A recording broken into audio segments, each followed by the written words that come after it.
Welcome to Spells from the Shelf, spooky season bonus edition. Spooky season bonus edition. And this is during spooky week that you're seeing this. What creepiness did you pick for us today? Ugh. The King in Yellow. And I picked the least creepy cover to be on the screen. Dude, this cover is Sauron, man. I don't know if you can see this, but it's like this. I got to tell you too, when this book arrived, it was hot.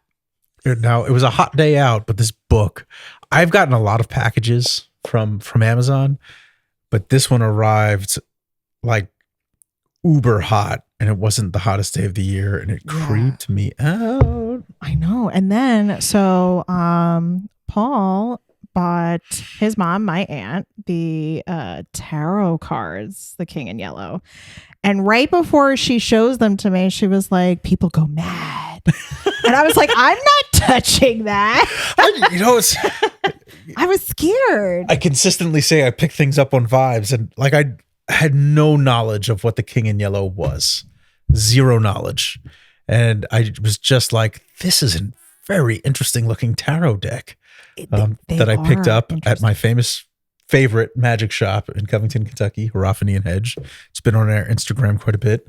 Yes. But they have some very bespoke arcana and some very cool magical paraphernalia. And this tarot deck was just there. It was this King in Yellow tarot deck. And I was like, oh, my mom likes tarot.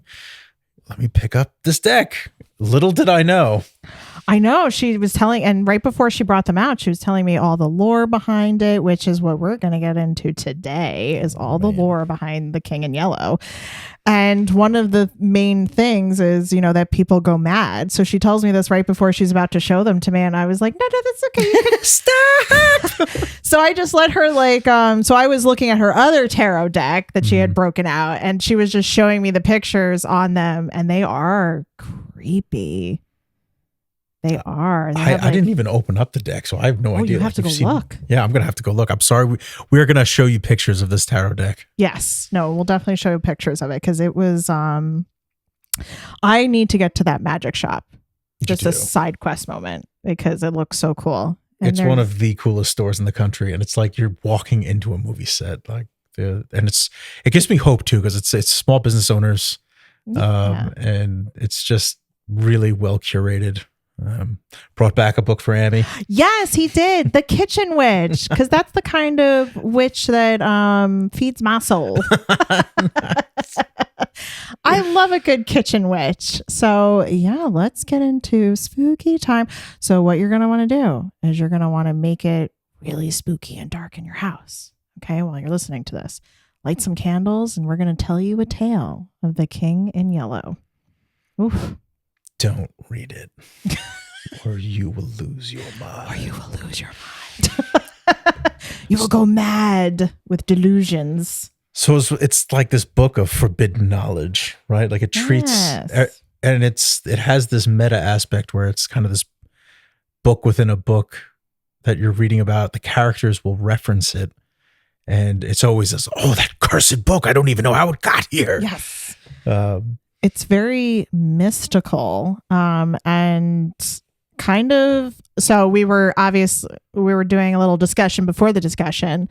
And I at first thought that this was going to be gothic horror, but it's actually psychological horror. Yeah. I mean, it's definitely, I think you called it pretty well. It's definitely in the vein of gothic horror tales, right? Like it has this twist at the end, in most of the stories, that really kind of just, I don't know. They left me pretty chilled. They were creepy. They were creepy. And this book was written by Robert Chambers in published in 1895. 1895. I keep wanting to say 1865.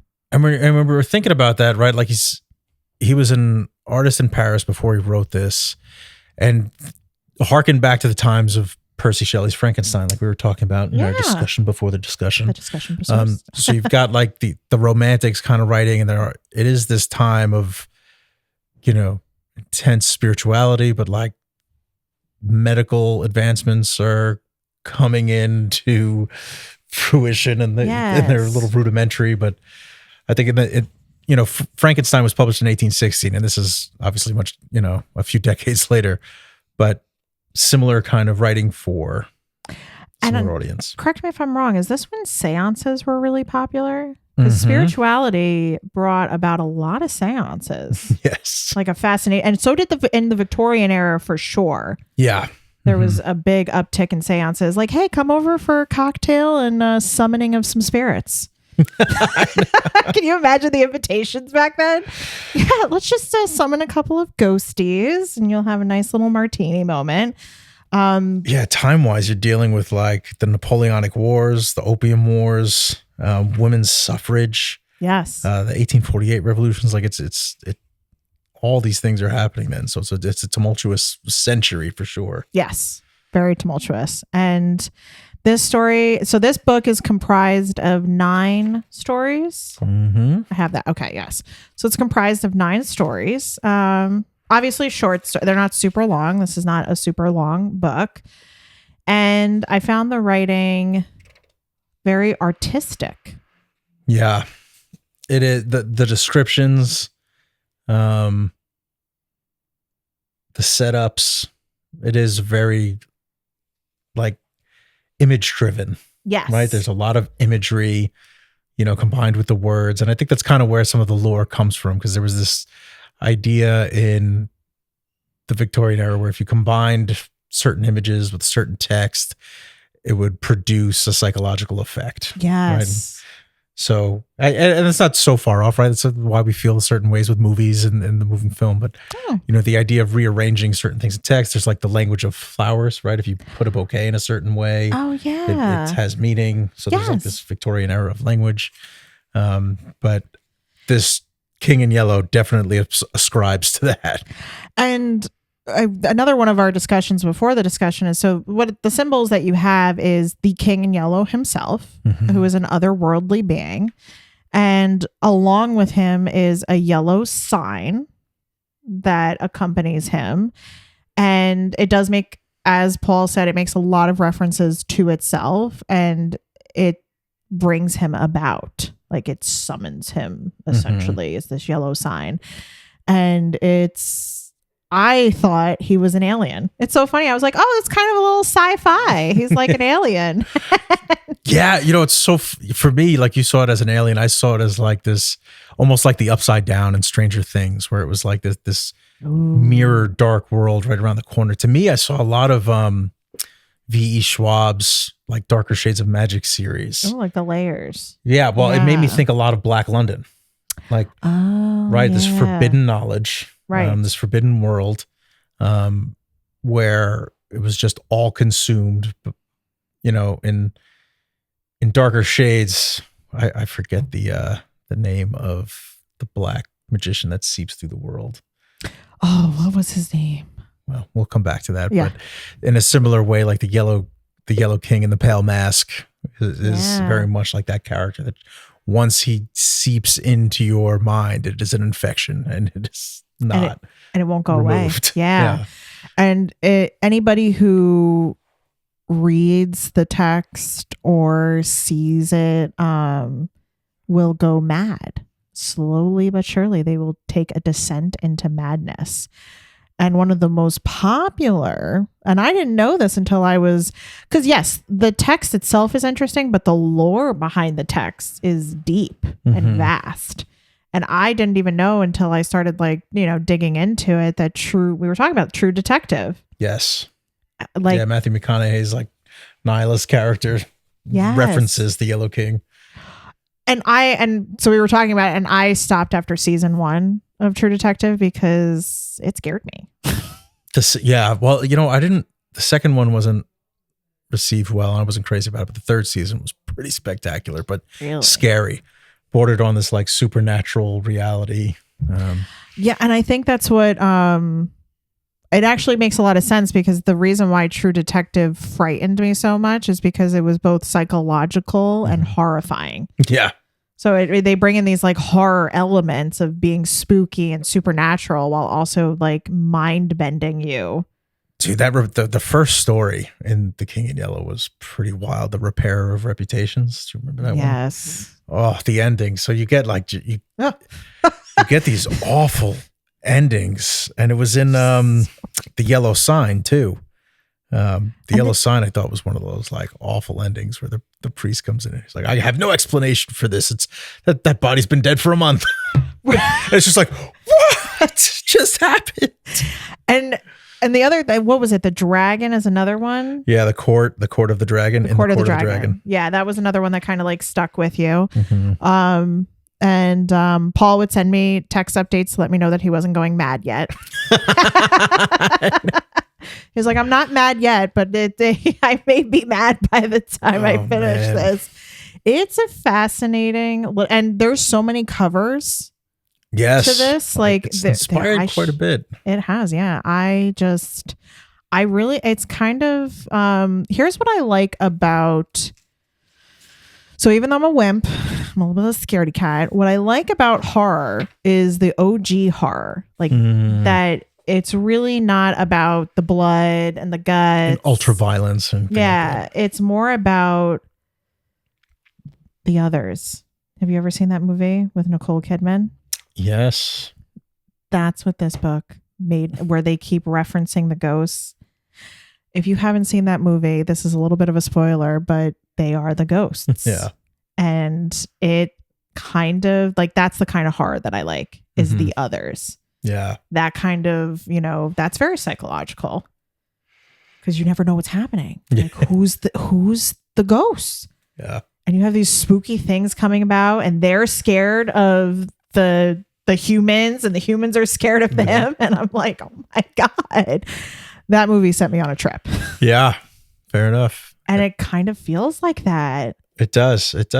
That's a good lightning, because it does. It's like of itself, right? There's a very, there's definitely a uniqueness to it. Like if you're into reading super unique pieces of literature, this definitely stands out.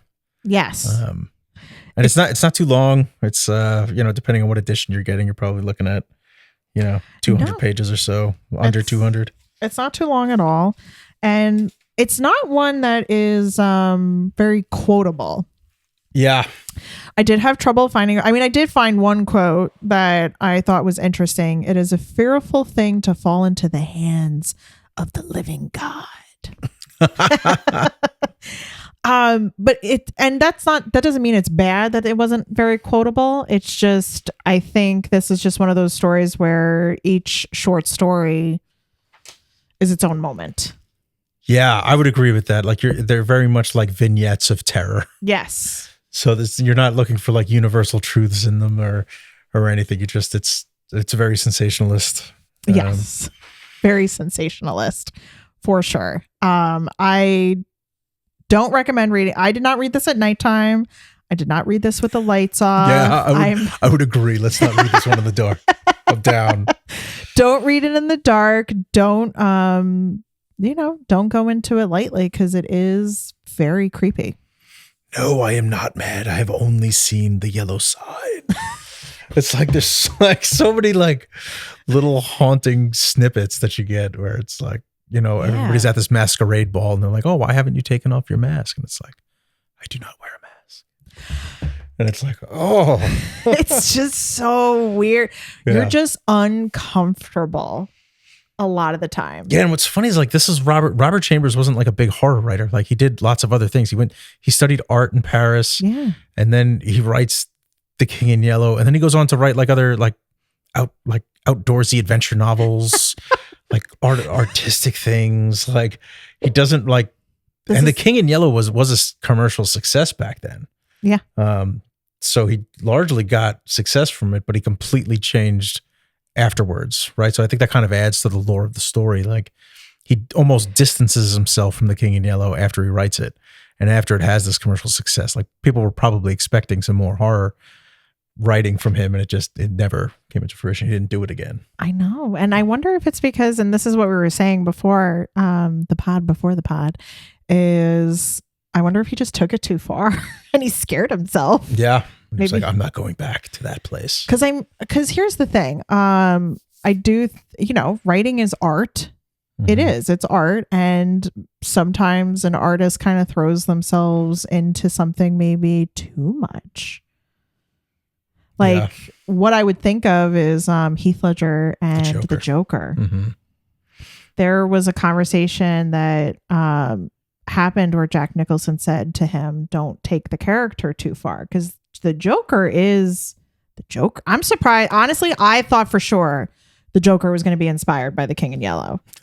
Oh, yeah. Because his rendition of it is kind of like that you never know what you're going to get. And it's just like this lore behind his character. You don't really, well, in the movies with Joaquin Phoenix, you get his backstory, but not in any other aspect of it, really. Yeah. So it's kind of like this mystical lore, but yeah, taking a character, like going deep into that psychological hole, can be really scary. The mind is a scary place. Yeah, he definitely plumbed the depths of horror here. Yeah, he really did. It is now. I was able to handle it, and I'm a wimp, so there's something to be said about that. I used to spend my time like enjoying horror flicks at leisure. Like it was just a good old time. Oh, that's fun. I was never like that. Your brother, my cousin, yep, Greg, man, he always used to make me watch horror movies, and to this day, I cannot watch them without being shook. Yeah, man. I used to be able to watch them and they had no effect on me. Yeah, and now I can't. I'm like I've healed myself too much. Well, life is horror enough. You know? I don't need to go into like horror films. Like I struggle with psychological horror is a different kind of horror too for me. That's a tough, and I think that's why True Detective freaked me out, because it's very like psychologically bending. And I always think of Shutter Island. Oh yeah, that's a creepy one. Yeah, with Leonardo DiCaprio. This would be like, I'm surprised that we didn't find out that was also inspired by The King in Yellow. I mean, maybe it was. I feel like there's like inklings of this work just like sprinkled all over the place. Yeah. I think this is one of these canonical works where you will find it, and maybe this is part of the madness. Once you've read it, you can't stop seeing the King in Yellow pattern. Oh man, are we mad? Yeah, we've gone mad. But you do see. It's funny that this was a commercially successful book, but has like stood the test of time in such like a subgenre. It's a very interesting piece of literature, and highly advise, or would definitely recommend for anybody that is interested in this kind of theme. And it's perfect for Spooky Week. It is perfect for Spooky Absolutely. Because guys, a little tip from me to you. This is not saying go out and have a seance party, okay? I don't know what the Victorians were doing back in the day. They were just like having themselves a good old time, opening up portals and stuff at their leisure. Like, I'm a little bit more freaked out by that stuff. Like, you are never going to see me touching a Ouija board. Which a Ouija board, I feel like, is very much like The King in Yellow. Yeah. Do you want me to tell you a spooky Ouija board story that has to do with my mom, your aunt? Yes. So I think it was her and our Uncle Mike. Okay. Were playing with a Ouija board, and they got spooked, and they threw it away, and it came back. Did it just reappear? Yes.